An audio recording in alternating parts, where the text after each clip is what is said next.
Acalme-se. Deus se mantém no controle. Acalme-se. Deus se mantém no controle. Josué, capítulo 1, versos 1 em diante, diz assim: Depois que Moisés, servo do Senhor, morreu, o Senhor falou a Josué, filho de Num, auxiliar de Moisés, dizendo: Moisés, meu servo, está morto. Prepare-se agora e passe este Jordão, você e todo este povo, e entre na terra que eu vou dar aos filhos de Israel. Todo lugar em que puserem a planta do pé, eu darei a vocês, como prometi a Moisés. O território de vocês irá desde o deserto e o Líbano até o grande rio, o rio Eufrates, estendendo-se através de toda a terra dos heteus e até o mar grande, na direção do poente do sol. Ninguém poderá resistir a vocês todos os dias da sua vida. Assim como estive com Moisés, estarei com você. Não o deixarei, nem o abandonarei. Seja forte e corajoso, porque você fará este povo herdar a terra que, sob juramento, prometi dar aos pais deles. Então, somente seja forte e muito corajoso, para que você tenha o cuidado de fazer segundo toda a lei que o meu servo Moisés lhe ordenou. Não se desvie dela, nem para a direita, nem para a esquerda, para que seja bem-sucedido por onde quer que você ande. Não cesse de falar desse livro da lei, pelo contrário, medite nele dia e noite, para que você tenha o cuidado de fazer segundo tudo que nele está escrito. Então você prosperará e será bem-sucedido. Não foi isso que eu ordenei? Ser forte e corajoso. Não tenha medo, nem fique assustado, porque o Senhor seu Deus estará com você por onde quer que você ande. Acalme-se. Deus se mantém no controle. Esse texto é um texto histórico muito importante, porque ele dá conta de uma transição de liderança que representa muita coisa que ocorre na vida do povo de Deus. Nós estamos todo o tempo vivendo processos, e os processos eles são feitos de pequenos procedimentos. E os pequenos procedimentos são recheados de tomadas de decisão, e estas, por sua vez, muito recheadas de emoções, de sentimentos, de percepções emotivas. As emoções ficam à flor da pele. E esse texto é um texto que, apesar de ter sido escrito cerca de 1400 anos antes de Cristo, é um texto que consegue desenhar com muita clareza aquilo que nós passamos todos os dias ao tomar desde a pequena decisão até a grande decisão.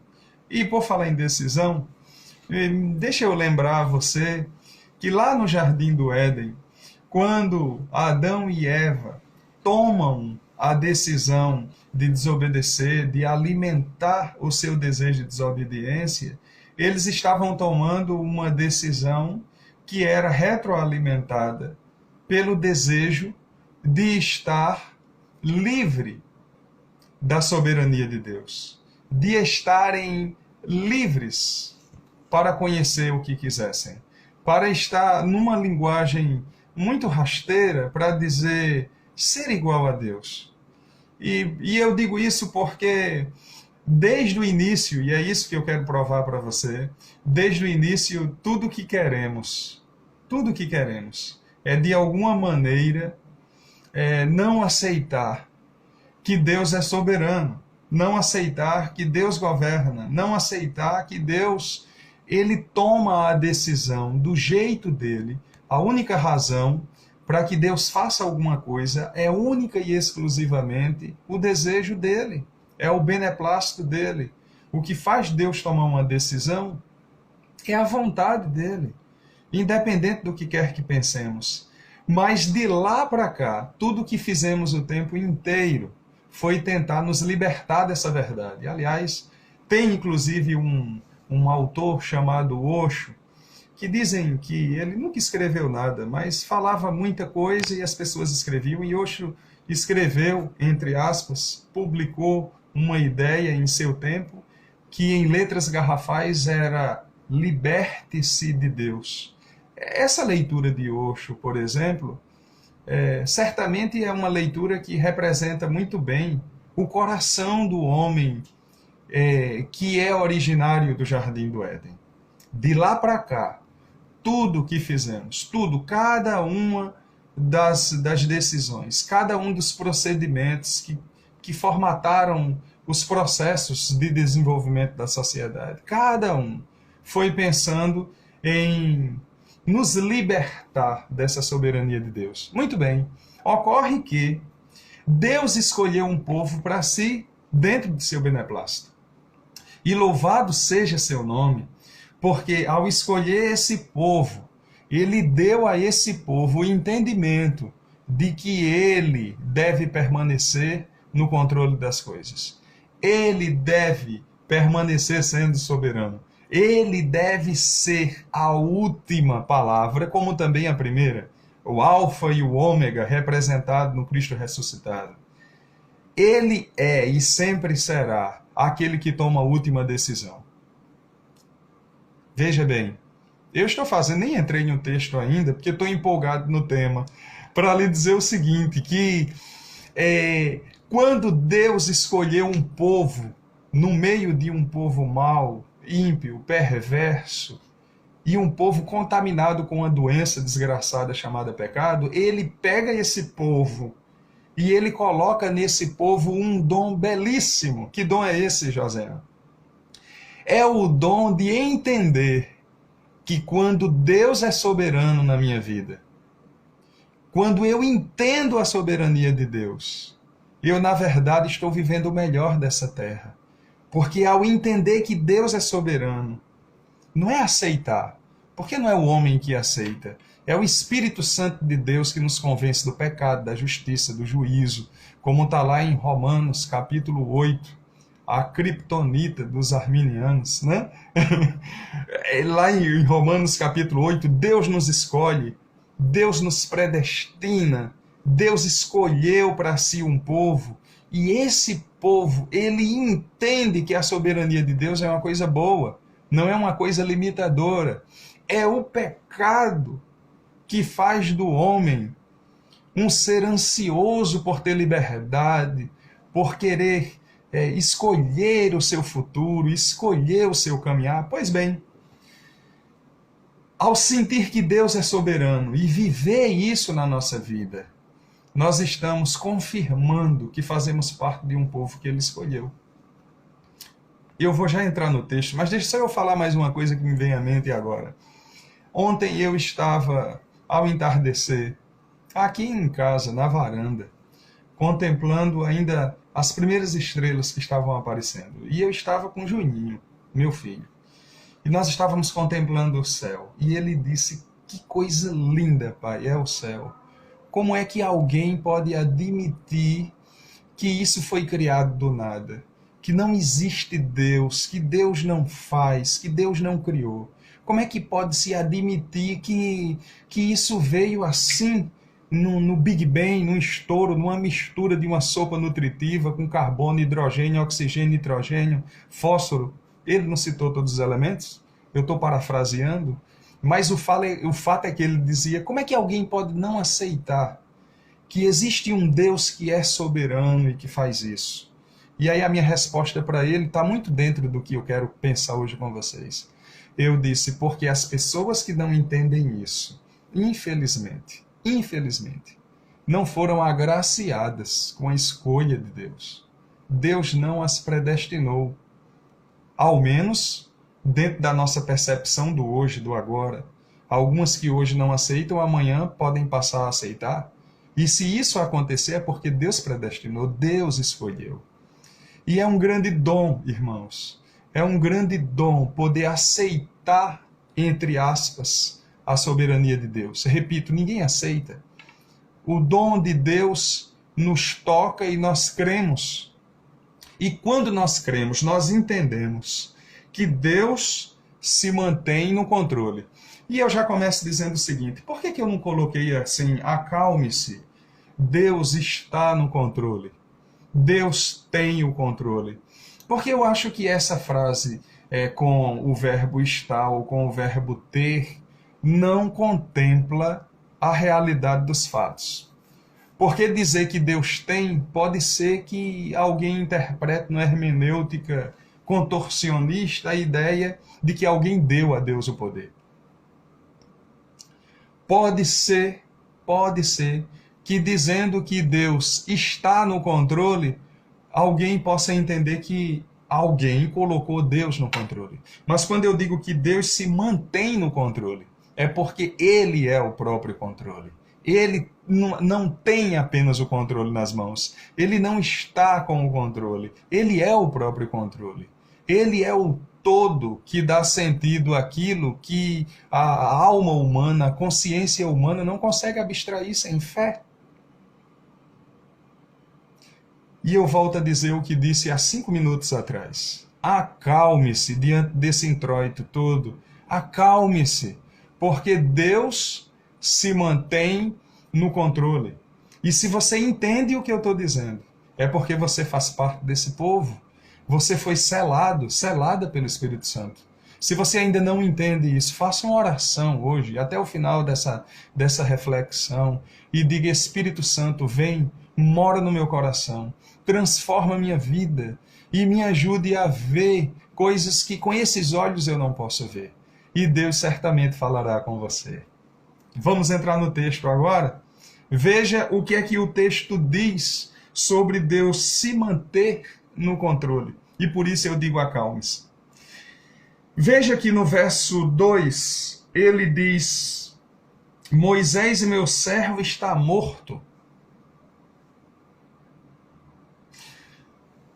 O plano de Deus não conhece limites. O plano de Deus não conhece mais uma alternativa. Deus não tem uma carta na manga.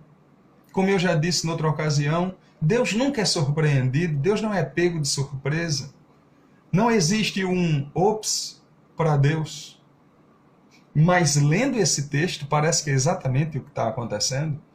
Porque, bom, humanamente falando, a ideia é que o gago do Moisés ia deixar de ser gago para poder ir lá no Egito, tirar o povo de Israel, aqueles que eram os que receberiam a herança da promessa de Deus para Abraão, Isaque e Jacó, chegando em José, tiraria o povo e o levaria para uma terra que mana leite e mel. Mas agora Moisés morreu. Morreu, entre aspas, né? Está escrito morreu aqui. Eu quero pensar assim, foi cortado do plano? E agora, é um segundo plano que Deus tem? Não. O plano de Deus não conhece limites. Moisés está morto para um plano humano, numa esfera extremamente humana, empobrecida pela percepção logística de uma administração comunitária.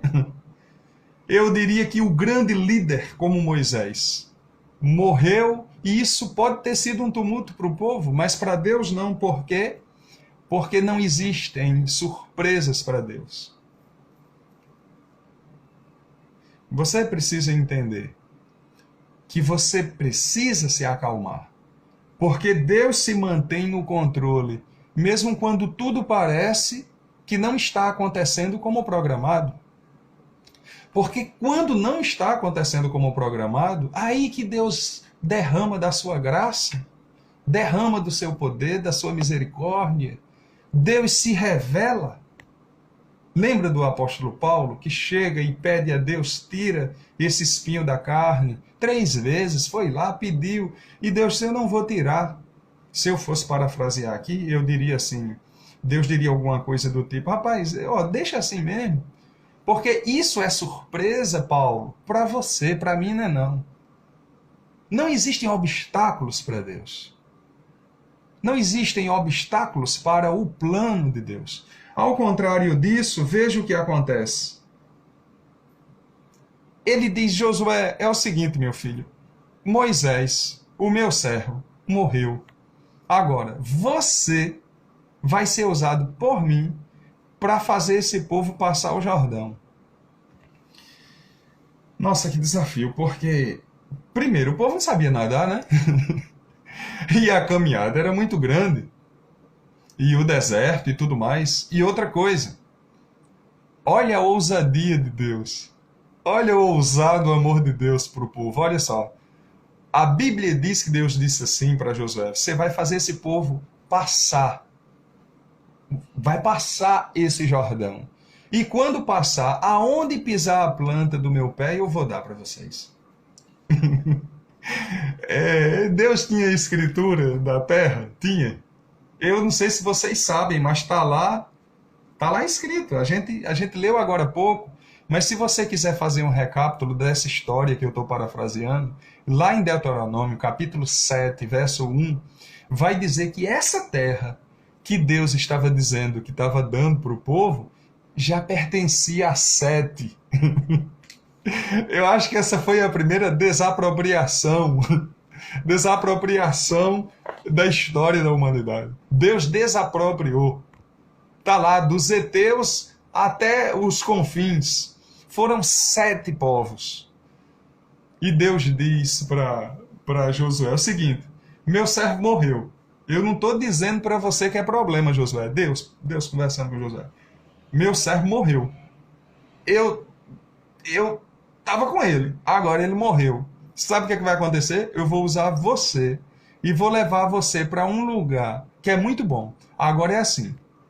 Lá já tem 7 donos. Mas eu vou desapropriar tudo e vai ser tudo seu. Sabe o que é que esse texto me diz? Ele diz assim: acalme-se. Deus se mantém no controle. Mesmo que as coisas apontem para piora, ele dá um jeito. Porque aí tem outra coisa nessa ideia de Deus se mantém no controle. É que o plano de Deus, por não conhecer obstáculo, ele tem diversas vertentes que o ser humano não entende. E que humanamente não dá para entender. Por isso que Paulo disse assim: as coisas espirituais se discernem espiritualmente. O plano de Deus é macro. Lembra que eu falei de procedimentos? Lembra que eu disse que tem processo, que é todo formatado por pequenos procedimentos? Humanamente a gente não entende porque a gente está acostumado com essa coisa de... veja, a gente é tão acostumado com o processo que até a biologia a gente usa para estruturar processo de vida. A gente nasce, cresce, reproduz e morre. Não é assim? Não é? Tenha calma. Deus ele se mantém e o plano dele vai acontecer. O que Deus determinou vai acontecer. Lembra de Jó, capítulo 42? Lembra? Ó Senhor, depois que tudo estava tão tumultuado na vida dele, ele diz: bem sei que tudo podes, e nenhum dos teus planos podem ser impedidos. Nenhum pode ser impedido. Nenhum planinho. Quanto mais o plano macro. Parafraseando, né, seria: nenhum pequeno procedimento que Deus planejou vai sair errado. Então acalme-se. Deus se mantém no controle. Segundo lugar, é necessário que você se acalme e entenda que Deus se mantém no controle porque Ele vai capacitar você a ser irresistível. O que é isso, ser irresistível? É que ninguém vai resistir você, no sentido de combate. Ninguém consegue vencer você. A promessa de Deus é que ninguém vai resistir a você. Depois que tudo isso passar, venha quem vier, venha o que vier, você não será vencido. De onde eu estou tirando isso? Do texto.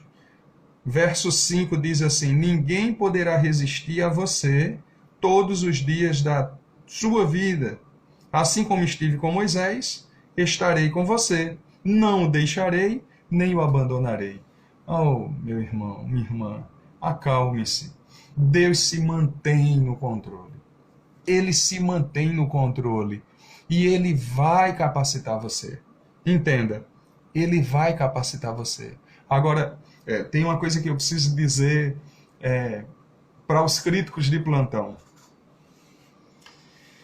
Aqui está usando o termo com uma expressão no futuro.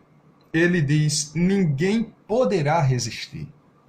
Na outra versão, mais arcaica, ninguém vos resistirá. Seja como for, futuro. Por quê? Porque precisa passar o Jordão. Precisa passar o Jordão, precisa tomar uma atitude, não é? Precisa estar aqui incluído nesse povo que crê na soberania de Deus e tomar posse disso. Assim como estive com Moisés, estarei com vocês. Como foi que Deus esteve com Moisés, irmãos? Como foi? Era assim, Moisés de vez em quando fazia uma oração. Era assim? Era.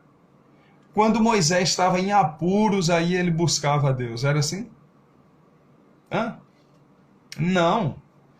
Moisés andou juntinho com Deus. Lembra da sarça ardente? Como foi que ele se colocou diante de Deus? Ele tinha intimidade com Deus. E Deus tinha intimidade com ele. De maneira que você será irresistível. Ninguém vai resistir você. Mas precisa ser como foi com Moisés. Ter intimidade com Deus. O que me leva ao terceiro ponto. Hoje é quarta-feira, não vou me exceder demais. Vou falar rapidinho. Mas veja o que é que diz o terceiro ponto. Eu falei, só recapitulando, que em primeiro lugar, Deus não é pego de surpresa e que o plano dele não conhece, não reconhece obstáculos, não é? Então, mesmo que a coisa esteja difícil e pareça que é uma surpresa, Deus ele age. E ponto. O plano dele vai ser executado. E depois eu disse que depois que a gente está nesse grupo dos que creem nessa soberania, do que vive isso tudo, Deus nos torna irresistíveis. E por um motivo clássico, inclusive o salmista diz lá em Salmo 32:8, o Senhor falando com ele de uma maneira profética, diz: instruir-te-ei e te guiarei em um caminho. Deus ele nos capacita, instrumentaliza para ninguém nos resistir, nada nos resistir. Nada impede que vivamos aquilo que ele tem para nós. Ele está conosco. Esse foi o segundo. E terceiro, não menos importante que os dois anteriores, está no verso 8. Veja o que ele diz. Não cesse de falar desse livro da lei. Pelo contrário, medita nele dia e noite, para que você tenha cuidado de fazer segundo tudo que nele está escrito. Então você prosperará e será bem-sucedido. Acalme-se. Deus se mantém no controle. Mas você precisa encher a sua existência desse livro. Você precisa encher a sua existência desse livro. Sabe por quê? Porque não há nada mais fácil do que se desviar de um caminho, seja ele qual for. Seja ele qual for. Porque as distrações, elas são muitas. E, aliás, nós estamos vivendo a era das distrações. É muito fácil se distrair. É por isso que existem tantos testes vocacionais para os adolescentes. É muito fácil se distrair. Hoje eu quero ser médico, amanhã advogado, depois de amanhã músico, depois de amanhã, sei lá, administração, depois contabilidade, depois artes cênicas. Há muitas distrações, sabe? E espiritualmente isso sempre foi um grande problema. É por isso que a palavra do Senhor diz que nós temos que manter firme o nosso olhar em Cristo, Ele que é o autor e consumador da nossa fé, Ele que fez a fé acontecer. Lembra que no início eu disse que fé não é uma coisa da gente para Deus, é de Deus para a gente, é Ele que coloca na gente. Isso não vem de vós, é dom de Deus. Essa salvação, aliás, a vitória que vence o mundo. A vitória que vence o mundo, a vossa fé, que vem de Deus, Deus nos capacita. Agora, eu tenho que viver isso sendo alimentado por essa palavra. Não cessar de falar. Não cessar de falar. E quando eu digo não cessar de falar, aqui tem uma representação bem interessante. Não é falar com a boca apenas. Não é verbalizar. Porque o profeta disse: esse povo me honra com os lábios, mas o seu coração está longe de mim. Deus fala através do profeta essa verdade. Não é só falar. Aqui o não cesse de falar deste livro da lei, não cesse de falar, esse falar aqui representa, tipifica a prática de vida. Não deixe de falar com a sua existência. E não deixe de ensinar também. Não deixe de proclamar, de expor. E como é que a gente ensina uma coisa que não vive? A Bíblia diz que Esdras tinha preparado no seu coração buscar a lei do Senhor, cumprir a lei do Senhor e ensinar os seus estatutos em Israel. Olha o coração de Esdras. E aqui, para Josué, a proposta é ter um coração assim. Não cesse de falar desta palavra. Persista no caminho, para que você não perca com as distrações olhando para a direita e nem para a esquerda. E ele diz assim: para que você tenha cuidado de fazer segundo tudo o que está escrito. Tudo o que está escrito. Tenha cuidado em fazer tudo o que está escrito. E aí existe uma recompensa para isso. E então você prosperará e será bem sucedido. Aleluia. Ser bem-sucedido. E numa visão de Deus, numa perspectiva, num prisma de Deus. Não ser bem-sucedido com a proposta do mundo. Não ser bem-sucedido com a proposta do mundo. Não. A ideia é que você mantenha o seu foco em Cristo a partir da palavra. Viva essa palavra. Viva Cristo em sua vida, a palavra viva. Acalme-se. Deus se mantém no controle.